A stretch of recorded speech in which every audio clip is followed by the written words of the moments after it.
नमस्कार। मेरा नाम भाऊ तोरसेकर। आप देख रहे हैं प्रतिवाद।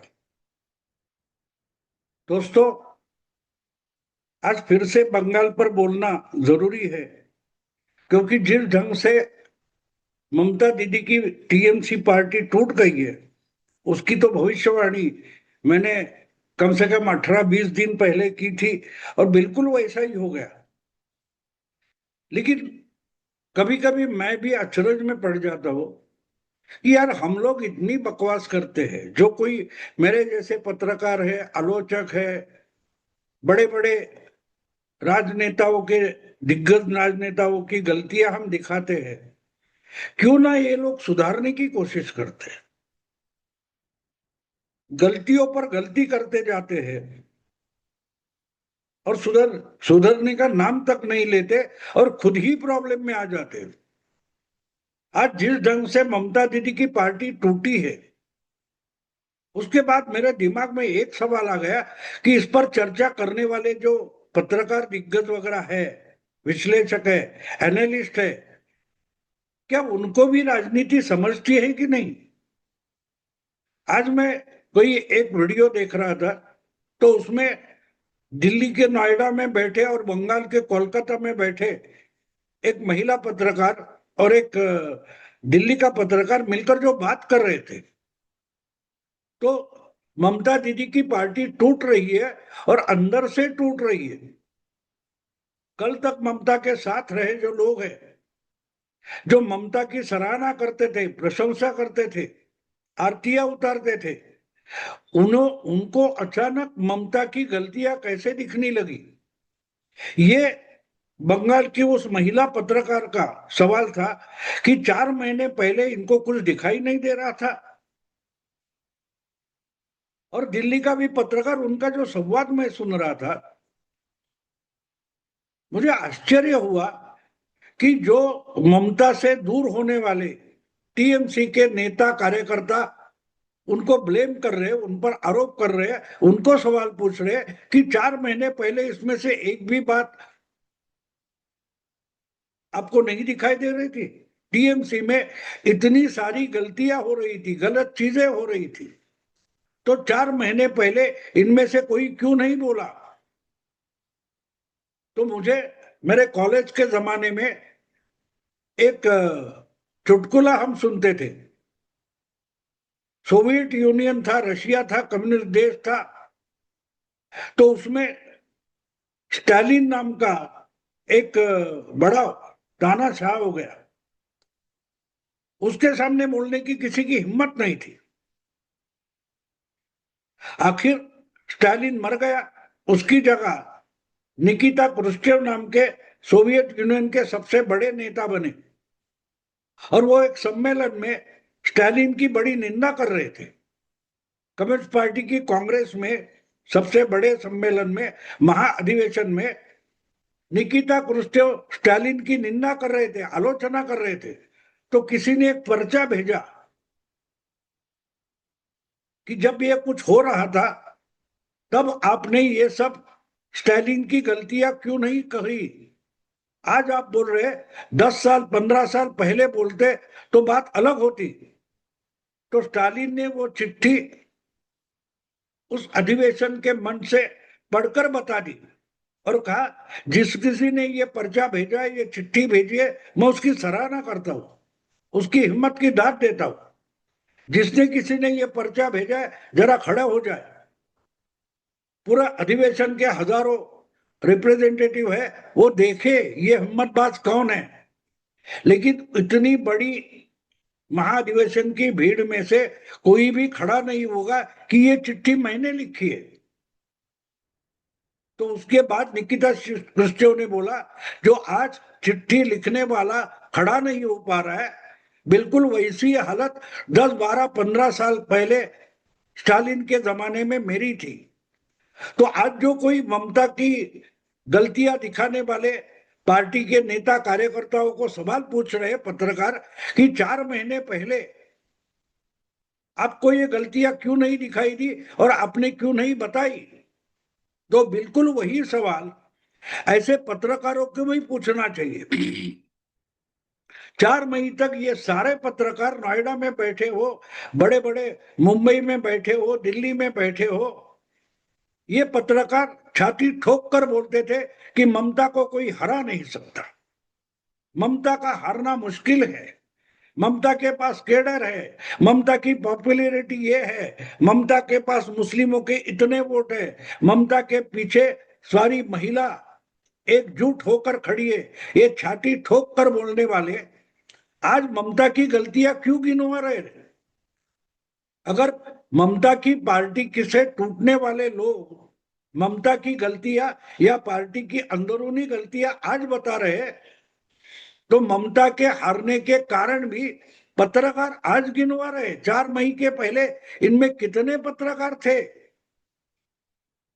जो खुद को तटस्थ, ईमानदार, कट्टर ईमानदार पत्रकार कहते हैं? ऐसे कितने पत्रकार थे कि जिन्होंने छाती ठोक कर बताया था कि ममता बुरी तरह से हार जाएगी, और ममता हार जाएगी तो ममता की पार्टी टूट जाएगी।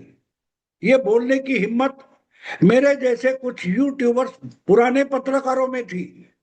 आज जो बड़े बड़े नाम वाले पत्रकार है, दिग्गज पत्रकार माने जाते, उनकी हिम्मत तक नहीं हो रही थी कि ममता हारेगी बोलने की, लेकिन हम बोल रहे थे। तो आज अगर ये लोग ममता से टूटने वाले नेता कार्यकर्ताओं को सवाल पूछते हैं, तो उनको भी सवाल पूछना जरूरी है कि 4 महीने पहले आपकी अकल कहां गई थी? ममता बुरी तरह से हार रही है, वो ग्राउंड जीरो रिपोर्ट करने वाले आप लोगों को क्यों नहीं दिखाई दिया? रास्ते पर प्रदीप गुप्ता जैसा कोई बोलता है कि 80% लोग बोलने को राजी नहीं है, डरते हैं। तो वही डर पत्रकारों में भी था, पत्रकारों में भी था। कितने पत्रकार हिम्मत कर सकते थे कि ममता हार रही है बोलने की? मीडिया हाउस के हो या इंडिपेंडेंट हो या कोई नाम वाले हो, ये अपने अपने एजेंडे पर काम कर रहे थे, ना कि सच्चाई दिखाने की कोशिश कर रहे थे। मैं आज आपको एक रेफरेंस दे रहा हूं। माइकल मायर नाम का एक अमेरिकन पत्रकार है, उसकी किताब है the year that change the world नाम की किताब है, वो ढूंढो और पढ़ो। The year that change the world, लेखक का नाम है माइकल मायर। ये इंसान, ये पत्रकार 80-90 के दशक में यूरोप में था।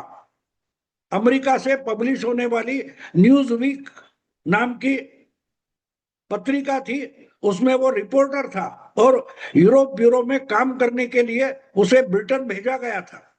बिल्कुल जूनियर था, और उस वक्त अमेरिका और सोवियत दो ब्लॉक थे, उनमें कोल्ड वॉर चल रहा था। लेकिन आहिस्ते आहिस्ते सोवियत यूनियन बिखर रहा था, लेकिन बिखरने वाला सोवियत यूनियन ये दिग्गज पत्रकार उस समय के देखना नहीं चाहते थे, ना मानना चाहते थे। और ऐसे में ये जो माइकल मायर है, उसको ईस्ट बर्लिन में भेजा गया था, जो सोवियत यूनियन के कब्जे में था। बर्लिन के शहर के बीचों बीच एक दीवार थी, एक हिस्सा वेस्ट के हिस्से में था और दूसरा सोवियत यूनियन के कब्जे में था। दोनों जगह यहां वहां के रिलेटिव रिश्तेदार रहते थे, और दीवार भीड़ ने तोड़ते हुए माइकल मायर ने अपने आंखों से देखा था। और आहिस्ते आहिस्ते सोवियत यूनियन बिखर रहा है, गोरबाचोव के नेतृत्व में पूरा सोवियत यूनियन बिखर रहा है, सोवियत ब्लॉक बिखर रहा है। ये उसने अपनी आंखों देखी, लिखकर अमेरिका में भेजी थी, लेकिन न्यूयॉर्क में बैठे हुए उसके संपादक उस पर विश्वास नहीं कर रहे थे, एक्चुअल रिपोर्टों की आंखों देखी पर। और उन्होंने माइकल मायर ने लिखा हुआ आर्टिकल फाड़कर फेंक दिया कचरे के कुंडी में, और उसके नाम पर वहां बैठे बैठे आर्टिकल लिखा था, झूठ मूठ का आर्टिकल लिखा था। सच्चाई छपवाने के लिए मीडिया के दिग्गज कितने डरते हैं, इसका ये सबसे बड़ा सबूत है। मैं बार बार वो नाम बोल रहा हूं, the year that change the world. लेखक का नाम है माइकल मायर। तो ये आज की बात नहीं है। एक से एक बड़े हुए नाम वाले पत्रकार, संपादक कितना झूठ हमको रोज परोसते हैं, इसका ताजा सबूत बंगाल का चुनाव है। ये बंगाल जाकर आते थे, कोलकाता जाकर आते थे, वहीं अपने ही चमचे लोग या गुट के लोगों के मिलते थे और वो ममता की सराहना करते थे। ये नोएडा में बैठकर ममता की सराहना कर रहे थे और ममता को कोई हरा नहीं सकता। और वही लोग आज ममता से दूर होने वाले, ममता से टूटने वाले लोगों को पूछ रहे कि 4 महीने पहले आप ये सब क्यों नहीं बोल रहे थे। अरे ममता की पार्टी के जो लोग थे, एमएलए हो गए या एमपी हो गए या पदाधिकारी हो गए, वो तो पार्टी की डिसिप्लिन थी, इसलिए सच बोलने को डरते थे, पार्टी से निकाला जाएगा इसके लिए डरते थे। लेकिन पत्रकार किससे डरते थे? पत्रकारों को ममता से डरने की क्या जरूरत थी? नोएडा में बैठे हुए पत्रकार ममता से क्यों डरे हुए थे? उसमें से एक गोल्डन जर्नलिज्म करने वाले की पत्नी तो ममता के पार्टी की राज्यसभा सदस्य है, और इनको ये लोग मान नहीं रहे थे। दिखाई तो सब कुछ दिखा दे रहा था। बंगाल से आने वाले वीडियो देखकर अगर मुंबई में बैठा भाऊ तोरसेकर ममता बुरी तरह से हारेगी, अपनी चुनाव क्षेत्र में हारेगी, सबसे कम सीटें लेकर हारेगी, बीजेपी 200 से ऊपर जाएगी, ये मुंबई में बैठा भाऊ तोरसेकर कुछ वीडियो देखकर बोल रहा था, तो जो बंगाल जा रहे थे, कोलकाता जा रहे थे, ऐसे नामचीन पत्रकार क्यों नहीं बोल रहे थे? उनको किसने डराया था? ममता ने डराया था। आज इनको अकल आ रही है और ये समझ नहीं पा रहे कि ममता की हालत इतनी बुरी क्यों हो गई, क्योंकि आपने आंखों पर पर्दा डालकर रखा था। लेंस कार्ड नाम का चश्मा लगाकर आप जर्नलिज्म करते हो। एजेंडा आपका पर्दा है, और पर्दे के सामने क्या है वो देखने की आपकी हिम्मत नहीं है, और दिखाई दे तो बोलने की हिम्मत नहीं है। और इतनी ही बात नहीं है, जब वोटिंग भी चल रही थी 23 तारीख की, तब मैंने एक पॉडकास्ट ने साफ साफ बोला था कि अगर अमित शाह बोल रहे कि मैं 2 हफ्ते 15 दिन कोलकाता में डेरा डालकर बैठूंगा और बहुत सारी सेंट्रल फोर्सेस चुनाव के बाद भी बंगाल में रुकेगी, तो मैंने साफ साफ उस वक्त कहा था कि ये सेंट्रल फोर्सेस रुकेगी तो टीएमसी वाले पीटे ना जाए, लोकल पब्लिक गुस्से में टीएमसी वालों को मारेगी, तो उनसे आम जनता से टीएमसी वालों को बचाने के लिए सेंट्रल फोर्सेस अमित शाह बंगाल में रखेंगे। ये मैंने बोला था मुंबई में बैठकर। और कलकत्ता जाने वाले आज टीएमसी वालों को पूछ रहे कि 4 महीने पहले तुम सच क्यों नहीं बोल रहे थे? तो सवाल पूछने वाले जो है टीएमसी वालों को, वो भी कहां सच बोल रहे थे? इनमें भी हिम्मत नहीं थी, ना सच देखने की हिम्मत थी, और दिखाई दिया तो सच बोलने की हिम्मत इनमें भी नहीं थी। और आज मुंह उठाकर ममता को गाली देने वाले टीएमसी वालों को यही पत्रकार सवाल पूछ रहे थे और रहे हैं कि 4 महीने पहले चुप क्यों थे? आज जो सच्चाई बयान कर रहे हो वो 4 महीने क्यों नहीं कर रहे थे? तो मीडिया भी तो सच्चाई नहीं बयान कर रहा था। जब प्रदीप गुप्ता ने बोला कि हमारे साथ लोग बोल नहीं रहे, तो उसका निचोड़ क्या निकाला गया कि सेंट्रल गवर्नमेंट का दबाव था, मोदी सरकार का प्रदीप गुप्ता पर दबाव होगा, इसलिए वो एग्जिट पोल नहीं दे रहा है।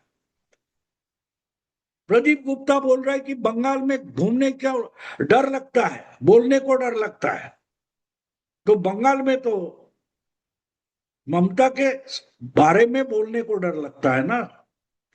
तो आज जो कोई सवाल पूछ रहा है टीएमसी से टूटने वाले लोगों को कि ममता के बारे में जो सच्चाई आज बोल रहे हो वो 4 महीने से क्यों नहीं बोल रहे थे, तो वो इसका जवाब देने से पहले खुद का चेहरा आईने में देखो। आप भी तो वही कर रहे थे, आप भी तो झूठ परोस रहे थे और सच्चाई छुपा रहे थे। आपको भी दिखाई दे रहा था, लेकिन बोलने की हिम्मत नहीं हो रही थी, या तो तुम डरे थे। तो अपना डर छुपाने के लिए आज यही लोग टीएमसी वालों को सवाल पूछते कि 4 महीने पहले ये बातें क्यों नहीं कही। अरे तुमने भी नहीं कही भैया। तो ये सब झूठ का मामला है। मीडिया इतना सरासर झूठ हो गया है कि उनको शर्म तक नहीं आती। हम 4 महीने पहले या 4 महीने के पहले अगर सच्चाई बोलने से डर रहे थे या सच्चाई छुपा रहे थे, तो हमें क्या अधिकार है कि आज डर से निकले हुए टीएमसी वालों को उल्टा सवाल पूछे कि 4 महीने पहले क्यों नहीं बोल रहे थे। ये बेशर्मी की हद होती है। आज अगर कोई टीएमसी वालों को डांट कर पूछ रहा है कि आज जो अभिषेक या ममता के खिलाफ बोल रहे हो, टीएमसी के खिलाफ बोल रहे हो, गुंडागर्दी के खिलाफ बोल रहे हो, आईपैक के खिलाफ बोल रहे हो, तो 4 महीने पहले चुप क्यों थे? तो आप भी चुप थे ना, आप भी चुप थे। दोस्तों ये मामला है, बेशर्मी का मामला इतना फैल गया है। तो देखते हैं, टीएमसी टूटने वाली थी, ये बात तो साफ थी। जब डर का माहौल खत्म हो जाता है, मैंने बार बार इसके लिए एक एग्जाम्पल मेरे पॉडकास्ट में दिया था। स्कूल छूटने का समय होता है और आखिरी बेल बजती है, तब तक स्कूल में पिन ड्रॉप साइलेंस होता है। लेकिन आखिरी घंटी बज गई तो पूरे स्कूल में इतना बवाल और आवाज शुरू हो जाता है, क्योंकि बच्चों को मालूम होता है अब हमने रोकने वाला कोई नहीं है, स्कूल का टाइम खत्म हो गया। तो टीएमसी वाले आज बोल रहे हैं क्योंकि वो ममता की डिसिप्लिन से या ममता की सत्ता से डरते नहीं है। बस इतना समझो तो अच्छा जर्नलिज्म कर सकते हैं। दोस्तों मैं यही रुकता हूं। अगर वीडियो पसंद है तो लाइक कीजिए, शेयर कीजिए और प्रतिवाद को सब्सक्राइब कीजिए। नमस्कार।